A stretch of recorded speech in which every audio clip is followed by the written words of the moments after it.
Há centenas de anos, a humanidade se deleitou com os recursos do planeta, deixando-o em um desastre. O caos e a guerra estavam por toda parte, e a partir daí essa época foi conhecida como a Era dos Oxidados, como se fossem um grupo de robôs sucata fora de serviço. Então os cientistas começaram a trabalhar como loucos tentando salvar o que restava da civilização. Eles desenvolveram uma fonte de energia renovável, mas como se não bastasse, a natureza humana continuava tão complicada como sempre. As diferenças entre as pessoas as dividiam em classes, clãs e países como se fossem uma grande família disfuncional. Então surgiu uma solução radical, a famosa transformação aos 16 anos. Imagine, todo mundo passando por uma operação para se tornar a versão mais perfeita de si mesmos, adeus aos conflitos, olá perfeição. Enquanto isso, os menores de 16 anos terão que esperar sua vez, observando com inveja aqueles sortudos recém-transformados. Tali passou toda a sua vida sonhando em ser a rainha da perfeição.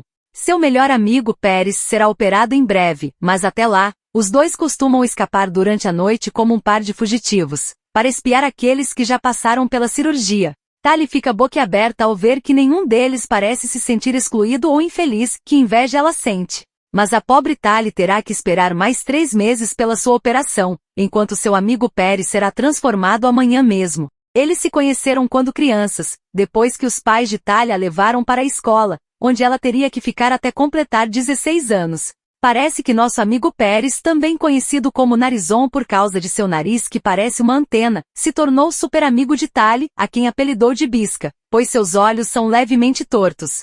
Uma noite na ponte que separa a cidade dos perfeitos, esses dois fizeram uma promessa de serem melhores amigos para sempre, selando-a com um corte na palma das mãos, algo bastante romântico. Agora Pérez vai ser operado e vai se mudar com os perfeitos, mas prometeu a Tali que não a esquecerá, e que a cicatriz em suas mãos também não desaparecerá. Eles combinaram de se encontrar na ponte em um mês para que Pérez conte como é a vida dos perfeitos. Espero que não sejam um bando de chatos arrogantes. No dia seguinte, durante a cerimônia de formatura, a doutora que é a governadora do distrito anuncia que o procedimento fará com que todos sejam perfeitos tanto por dentro como por fora, eliminando o ódio e a discriminação pela aparência física. Com certeza dirão adeus às espinhas e aos cabelos rebeldes. Quando a cerimônia termina, Tali se despede de Pérez com um abraço forte, lembrando de que se encontrarão na ponte daqui a um mês, para ver como está sua nova e reluzente aparência. Nas semanas seguintes, Tali passa por vários exames para se preparar para sua próxima operação. Ela pensa nas mudanças que deseja fazer, como a cor de seus olhos ou de seu cabelo, mas não consegue contatar seu amigo Pérez para pedir conselhos. Quem sabe talvez ela termine com um penteado moicano. Um mês depois, Tali decide que é hora de escapar de seu quarto como uma espiã de filme. Ela espera pacientemente até anoitecer, verifica a janela e está livre. Chega à ponte com a esperança de encontrar Pérez, mas fica desapontada ao ver que seu amigo não está lá, e ela não se importa com o que aconteceu com ele. Ela atravessa a ponte em direção à cidade e encontra uma máscara que a faz passar despercebida, e percebe que tudo ao seu redor é maravilhoso. Finalmente ela encontra Pérez, que agora tem cabelos loiros e um nariz operado. Mas que surpresa, Pérez não a reconhece mesmo quando Tali tira a máscara, ele ainda parece confuso. Parece que Pérez nem mesmo se lembra da conversa que tiveram um mês antes e, para piorar, a cicatriz em sua mão desapareceu, como se nunca tivesse acontecido. Eles fizeram perfeito mas desatento. Bem, parece que nossa amiga Tali se meteu em um grande problema. Imagine, ela foi identificada como uma intrusa e é forçada a escapar, usando um colete especial que amortece sua queda. Mas a história não acaba aí. Acontece que uma garota chamada Shei a ajuda a escapar em uma prancha voadora. Então vemos as duas rebeldes juntas, quebrando as regras. E aqui vem o melhor, Tali e Shei fazem aniversário no mesmo dia, coincidência ou não? Parece que o destino queria que elas estivessem juntas, pois ambas devem passar pela cirurgia no mesmo dia. Então, em vez de irem para a aula, elas passam o tempo voando na prancha, aprendendo truques e lendo livros proibidos. Mas isso não é tudo. Tali descobre que pode usar seu anel para conseguir comida e escapar de seu quarto. Uma verdadeira asna sobrevivência. Depois, com certa astúcia, Shei fala para Tali sobre a possibilidade de não se submeter àquela cirurgia obrigatória, envelhecer e ter rugas. Bem, isso não parece uma má ideia para ela. Parece que essas duas aventureiras se meteram em uma encrenca tremenda. Vemos como se escondem como se fossem espiãs em uma missão super secreta, deixando seus anéis para não serem capturadas pelas torres de vigilância e descobrirem sua localização.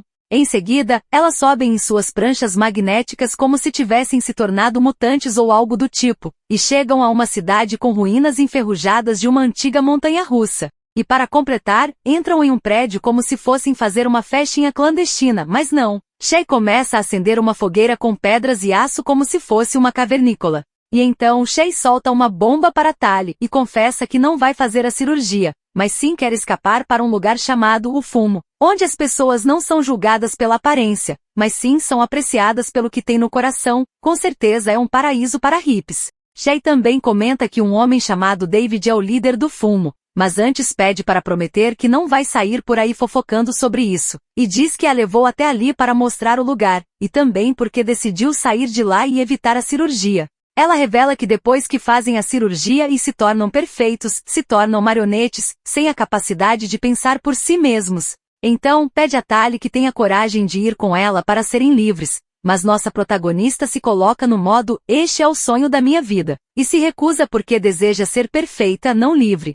Shay, percebendo que Tali não está interessada, decide ir embora, mas antes de partir, lhe dá um bilhete com instruções de como encontrá-la, caso ela se arrependa e queira mudar de ideia. Então, as garotas se despedem e cada uma segue seu caminho. Chega o dia e Tali está pronta para se tornar uma perfeição andante.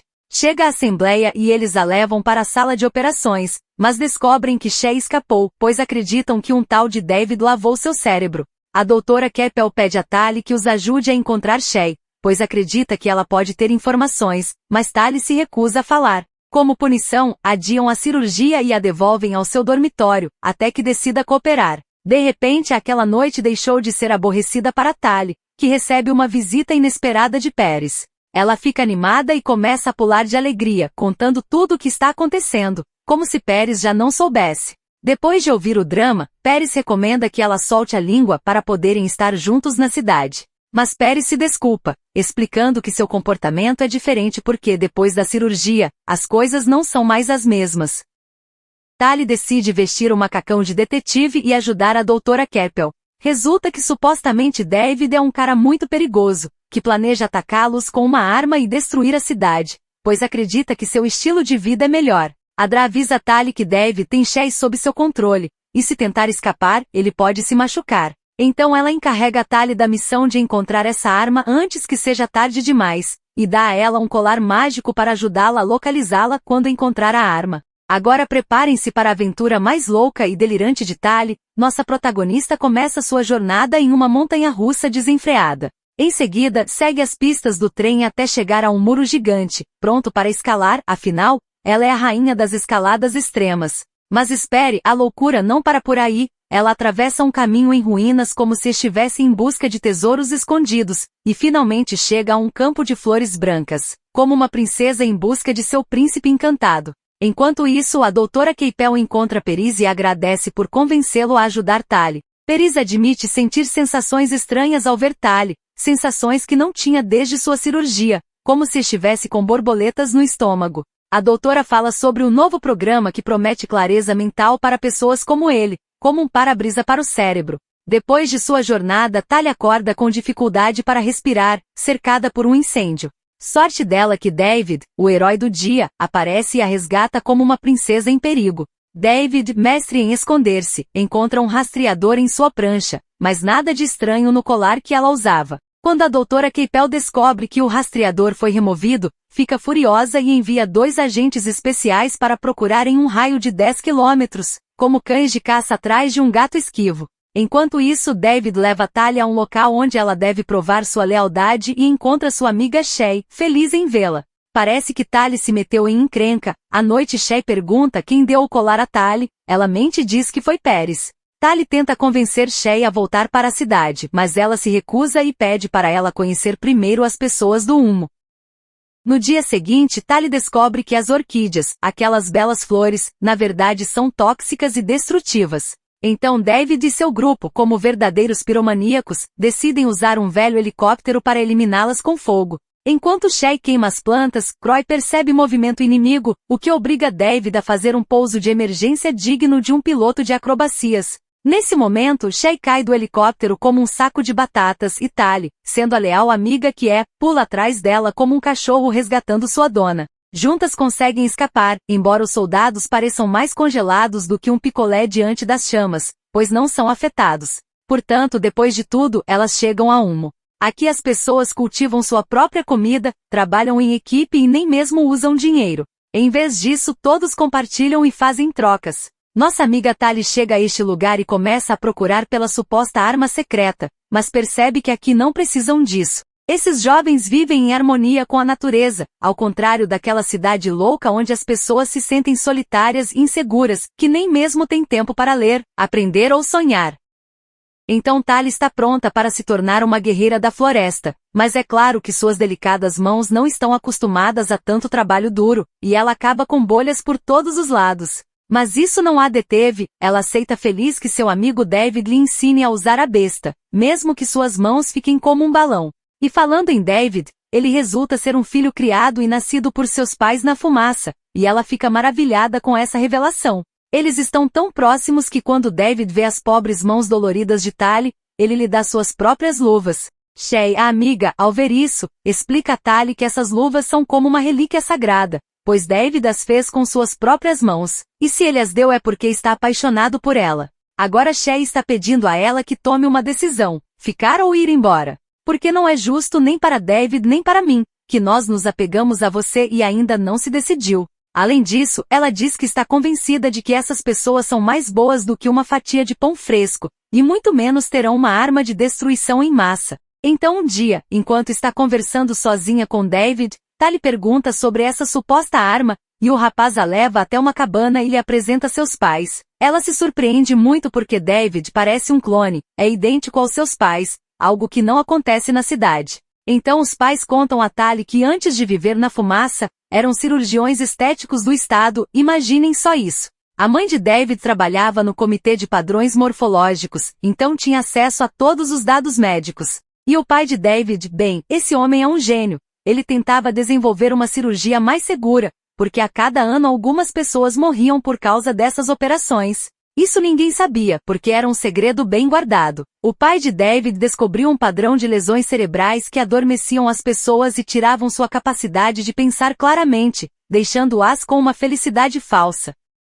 Então, como uma verdadeira chefe da máfia, a doutora Cap ordenou que todas as investigações fossem interrompidas, para que não descobrissem que aquelas lesões não eram um efeito colateral da cirurgia, mas sim parte de um plano maquiavélico para controlar a todos. A situação fica ainda mais interessante, pois resulta que a mãe de David e a doutora Capel eram amigas e foram operadas ao mesmo tempo. Como eram rebeldes profissionais, foram convidadas para o círculo interno, onde receberam um tratamento que restaurou sua capacidade de pensar. Enquanto isso, o restante das pessoas recebia mais cirurgias e se transformavam em soldados automáticos, colocando a doutora Capel no controle total. A mãe e o pai de David perceberam que aquelas cirurgias não eram para eles e decidiram deixar a natureza seguir seu curso, envelhecendo como deveria ser. Desde então tem se dedicado a oferecer uma alternativa mais relaxada e em harmonia com a natureza. Como bons cientistas loucos, passaram os últimos 20 anos tentando criar a cura em seu laboratório.